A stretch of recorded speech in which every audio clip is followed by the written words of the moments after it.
Hello friends, তো আজ আমরা মিনি কিচেনে একটা নতুন রেসিপি নিয়ে চলে এসেছি। তো চলো দেখা যাক কি রেসিপি। প্রথমেই কিচেনটাকে আমরা একটু গুছিয়ে নিয়েছি।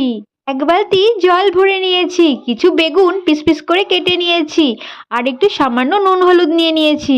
এবার আমরা বেগুনগুলোকে একটা থালার মধ্যে নিয়ে ভালো করে নুন হলুদ মাখিয়ে নেব। এই সমস্ত কাজে হেল্প করছে আমাদের মিনি কিচেনের ছোট্ট সদস্যরা।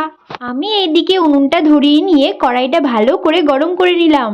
কড়াই গরম হয়ে এলে দিয়ে দিলাম তেল। তেলটা গরম হয়ে এলে এবার আমরা বেগুনগুলোকে আস্তে আস্তে ছাড়তে থাকবো। এবার আমরা ছাঁকা তেলে বেগুনগুলোকে ভালো করে একদম লাল লাল করে ভেজে নেব। এই দেখো ছাঁকা তেলে বেগুনগুলো কত সুন্দর ভাজা হচ্ছে। এই ছিল আজকে আমাদের মিনি কিচেনের রেসিপি। ভিডিওটা ভালো লাগলে অবশ্যই লাইক কমেন্ট শেয়ার করো, এবং চ্যানেলে যারা নতুন আছো অবশ্যই চ্যানেলটি সাবস্ক্রাইব করে দিও। চলো এবার খেয়ে দেখা যাক বেগুন ভাজাটা কেমন হয়েছে।